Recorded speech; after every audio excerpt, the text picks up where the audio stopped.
Welcome to a new edition of the Neon Jazz Interview Series with Chicago-based jazz blues singer Solitaire Miles. She spoke at length about her life and music and her new 2022 CD, Susie Blue and the Lonesome Fellas, Blue Train, featuring Grammy-winning harmonica maestro Howard Levy and Chicago sax king Eric Schneider.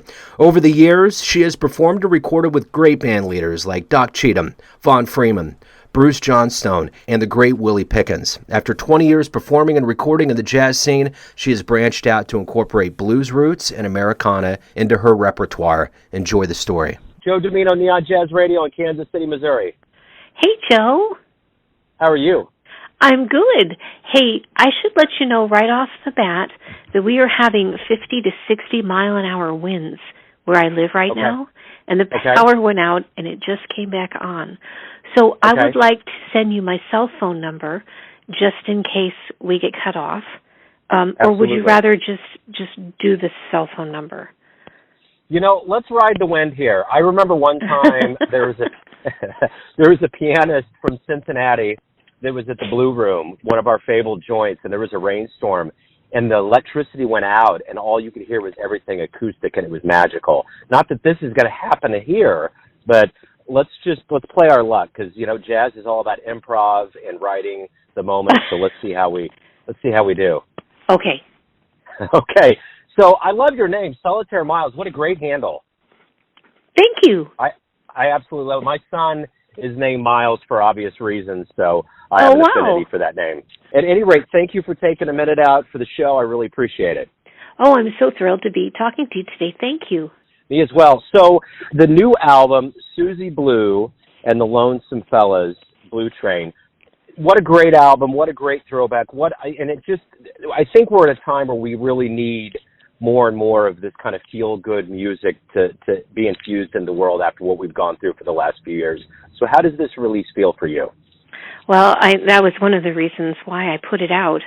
We had recorded this album right before the pandemic started. And I thought, well, gosh, when is the best time to release? We can't really perform a lot. Some of our players don't want to be out gigging until we're outside, in the summer on outdoor stages. So I thought, gosh, I'm not going to be doing a lot of booking indoors. But then I thought, they say the pandemic's over. Now they say there's new viruses. You never know. I can't sit on this anymore. I'm just going to put it out. And it's fun music. It's happy music. We tried to keep a really upbeat feeling with all of the songs. And so hopefully, it will cheer people up and put a little bounce in their step, because God knows there's certainly enough right now going on in the world to take the bounce out of our steps, Indeed. Well, and over this time of the pandemic and quarantine, there's been more time at home, more time with ourselves, reevaluating our existence. What did you learn about yourself over this time that maybe you didn't realize before that will make you stronger as you promote this album and get back out to the live stage? Oh, wow. That's a great question. Thank you. I have not performed much over the pandemic. Most of my gigs have been outdoors in the summer or in the nice weather. I miss performing, and, the isolation certainly makes a lot of people, artists, musicians, create more art or more music, and we've been working on our next album already. But the thing that I've really honed in on is self-reliance, and I know that might kind of sound lame or common, but as an artist, as a musician, we put ourselves out there in the community gigging, and we have our support system from friends and fans. And because I haven't been performing that much, I've had to find a lot of other ways to get out into the world, to get my music and my art out there, whether it be networking through the internet or self-promotion. It's really challenged me to do that more. And, for anyone who's gone through this pandemic, it makes you realize the only person that you can control in life is yourself. You can't really control other people. You can't really control the outside world. And I think for a lot of artists, that's a big lesson, because when you become accustomed to performing weekly in venues, and you have a following or you have people that will be there for you, and all of a sudden that's gone, you have to find a completely different way to create your music, to reach people with your music. That was like a really good lesson, at least for me. It was like a shot in the arm of, wow, I can do this without a gig at the Jazz Showcase every week. I can still do this without my friends and fans coming out, to the coffee shop or the restaurant where we play. And I'm still in the world, you know what I mean? So many people are getting together long distance. One of the songs on the album, Forever Yours, was recorded with a singer in Great Britain, Dominic Halpin, who I've never met in person, let alone gigged with. He's never come to Chicago, and I've never gone to where he lives in the UK. So we met on Facebook because we had various musical interests in common. We ended up doing this great duet together with so many people are loving it. The pandemic has really taught me to reach out in a lot of different ways, not only to create, but to find people.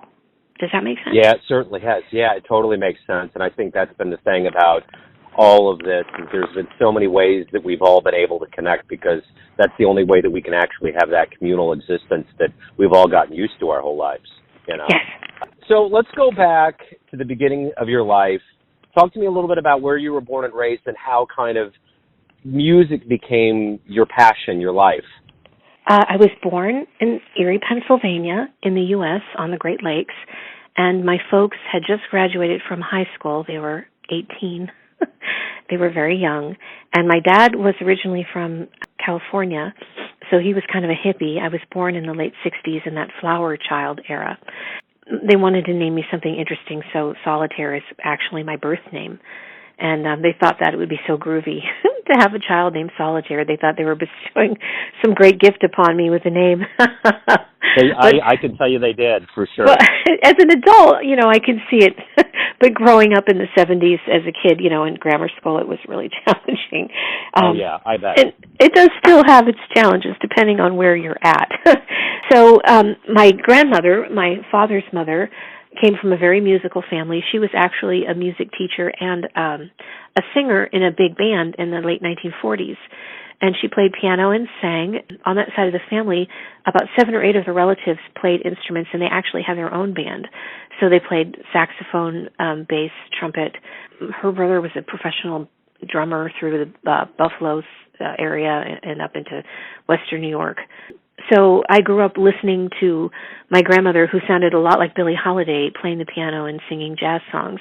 So I've always had a really big love for jazz.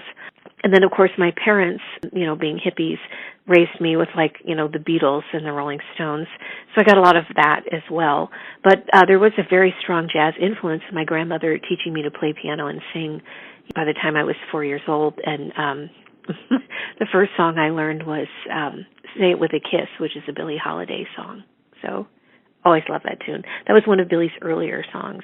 So I studied music in high school. I went to a performing arts high school in Erie called Mercyhurst Prep, where I studied music and performance.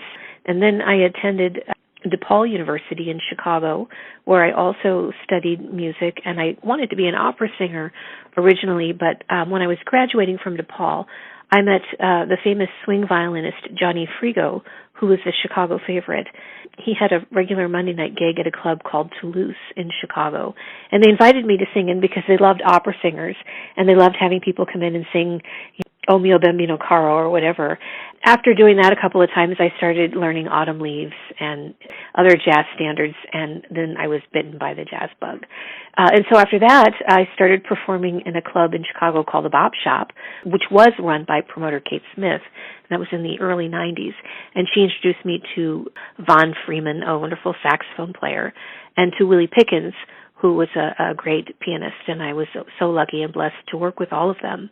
And Willie, we just lost Willie a couple years ago. So I had been a jazz musician for about 20 years, and a couple of years ago I started experimenting with roots music, Western swing, and blues.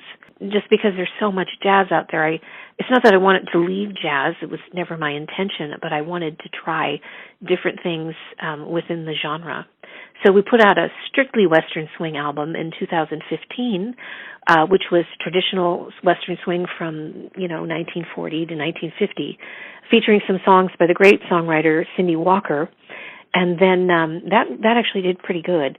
And then we did another album with the great Howard Levy on harmonica. And now this, Blue Train, which doesn't really have any Western swing to it, and we're going back more to like a jazz and blues sensibility with some jump swing in it. I think all of those cross-pollinate very, very well. I think it's just really about feel-good music, and I think when you go back to the American roots of things, I think there's so much of this that just kind of blurs the line, so to speak.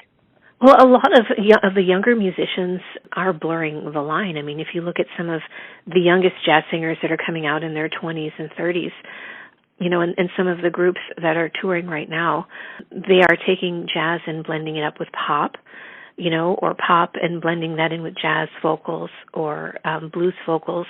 And I think it's brilliant. I think it's brilliant that some of these younger kids are finding jazz and incorporating it into what is becoming their popular music. Part of the progression of the art form, Yeah, it's evolution. I mean, it's Darwinian kind of in the way it happens. I mean, I've even noticed on the other end of this, there's been a lot of elements of kind of funk and electronica and even traces of hip-hop that have been getting into some jazz elements, and it's been really interesting, kind of in that Miles vein where you just never stop, progressing and doing things in a different way. Yes. So I'm curious, what was the first live jazz show that you saw that really blew you away and made you think, I want to do that someday? Gosh, when I was a kid, my grandmother took me to see Sarah Vaughan in the early 70s. Gosh, and I think that was at the Chautauqua Institution, which is a little area in western New York outside of Buffalo. And it's sort of like a summertime vacationers. It's a little town where they have like a lot of lecturing and classes. And she played there, I must have been like 4 years old in the early 70s. So it was a long time ago. And Sassy just blew me away. That was a long time ago.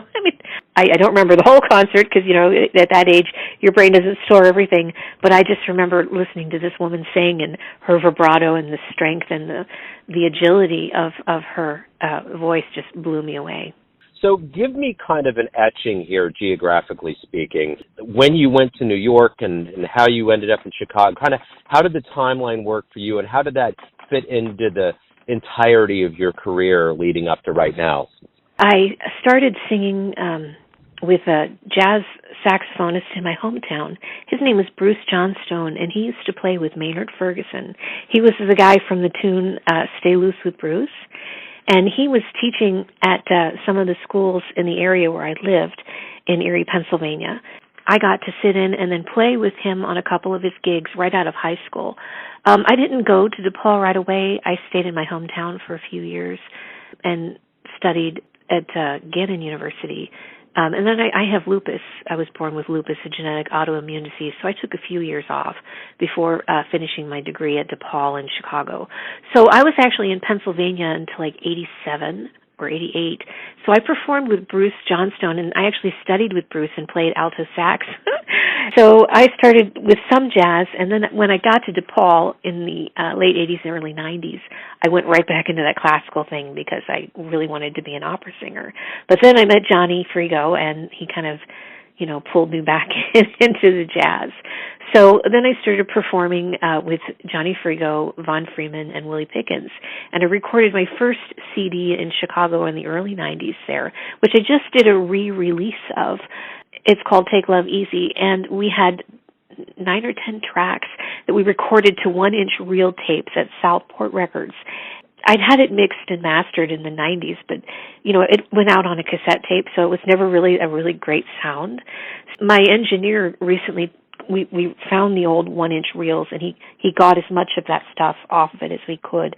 Some of it was a bit degraded, but I did just release it for all of the jazz people who love Von and Willie and Johnny Frigo.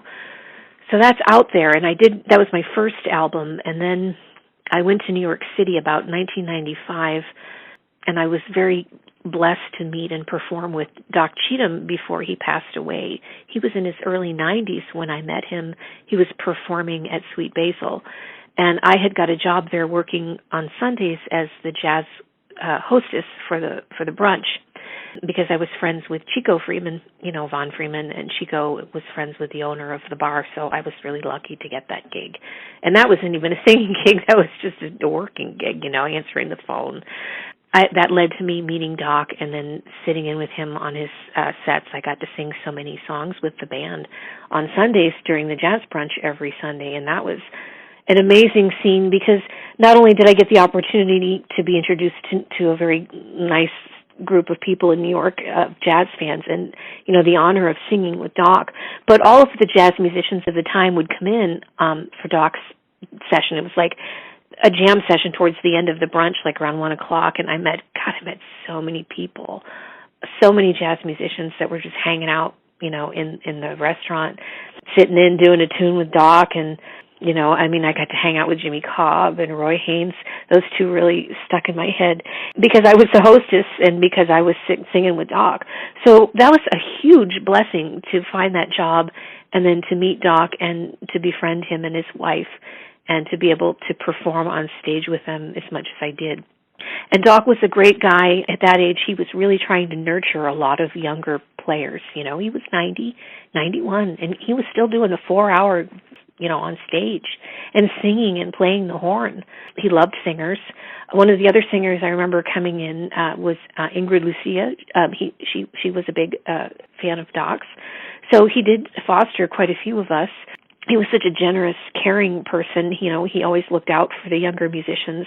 I remember I have a love of vintage and retro clothing, and I went in on Sunday to the jazz brunch and I wore a dress that was a vintage piece that I paid like $300 for at a vintage store in New York. It was like a 1940s dress. And his wife came up to me and said, "Oh, honey, if you can't afford to buy a new dress, let me find something for you in my closet." And I was like, "Oh, gosh, Nellie, no, I bought this on purpose." They were so kind, and I remember on my birthday she brought me a cake. She baked me a cake at home. It was like a little tiny 4-piece cake, and I had just been in New York for about 6 months and I didn't have a lot of friends yet. That's how kind and thoughtful the Cheathams were. They were just wonderful people. I had such a great time living in New York.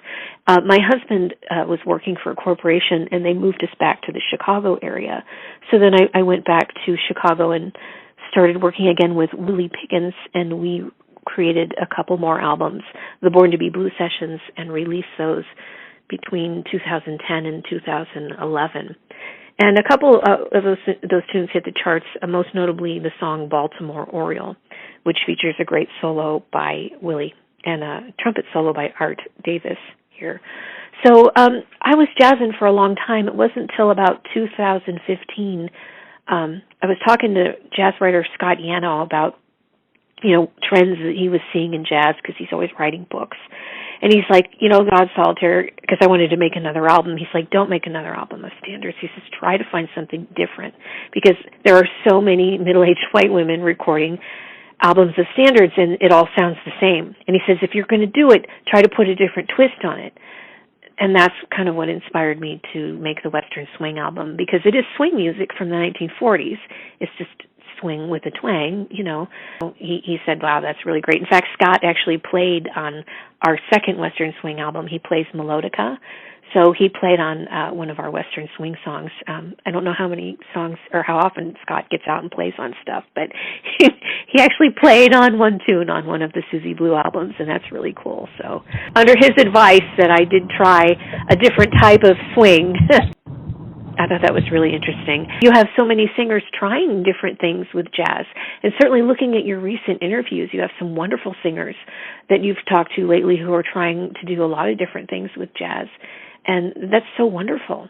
Certainly is. Yeah, it's just pushing everything further. And, I'm curious with a lot of the names that you mentioned there, from Doc to Jimmy all the way down the line, mentors you've had. What have you learned from the jazz elders, legends, and icons that you in turn have taken and taught younger players that you get around or the youth that's coming up in jazz now?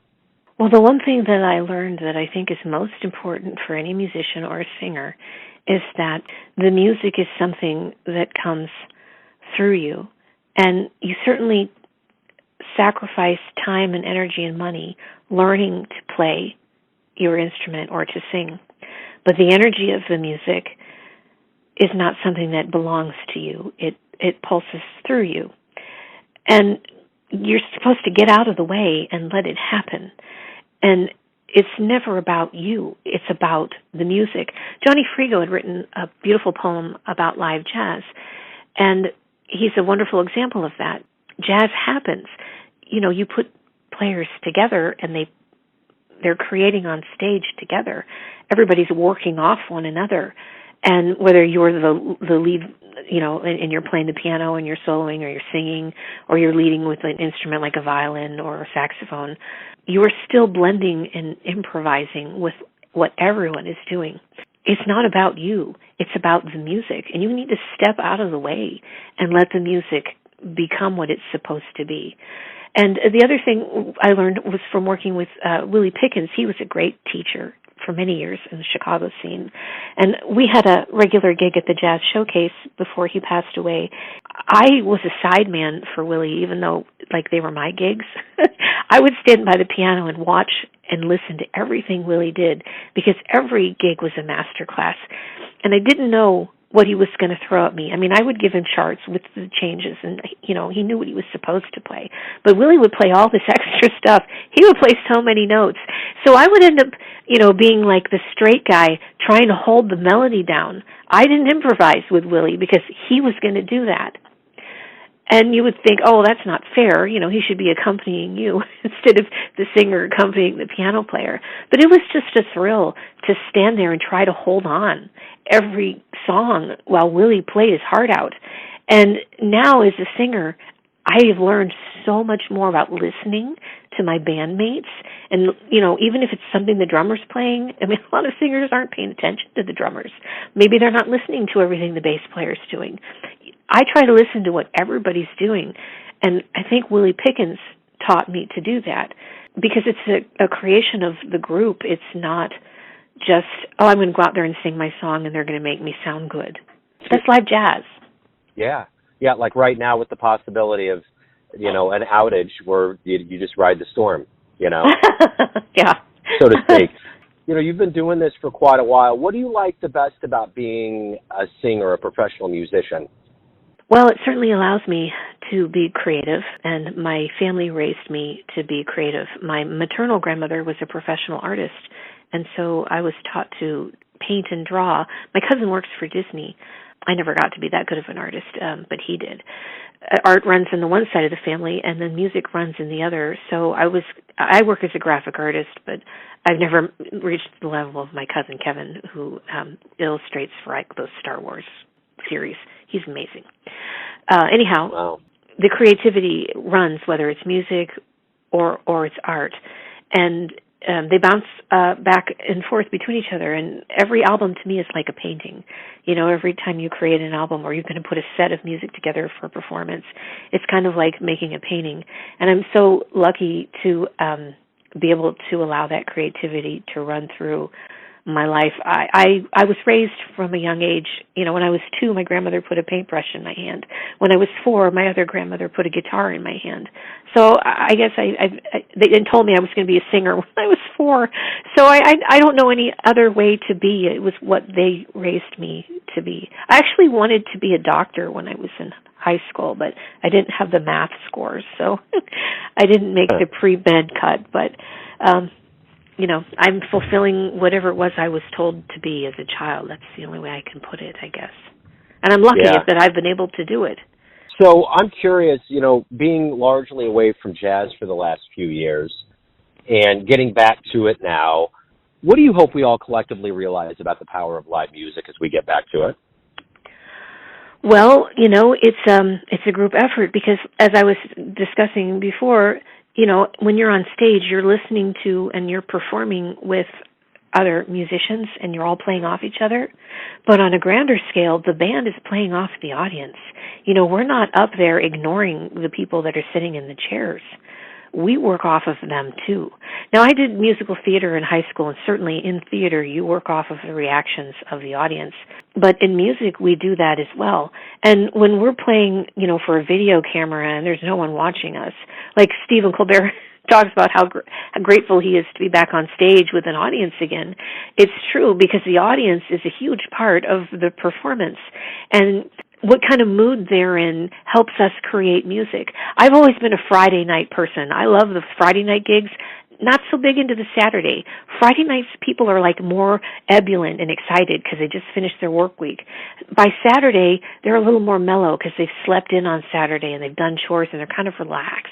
So the Saturday night gigs are not as exciting, believe it or not, as the Friday night gigs. And that's just an example of how your audience can influence your performance. So that's really important for us to be, connected to our audience so much.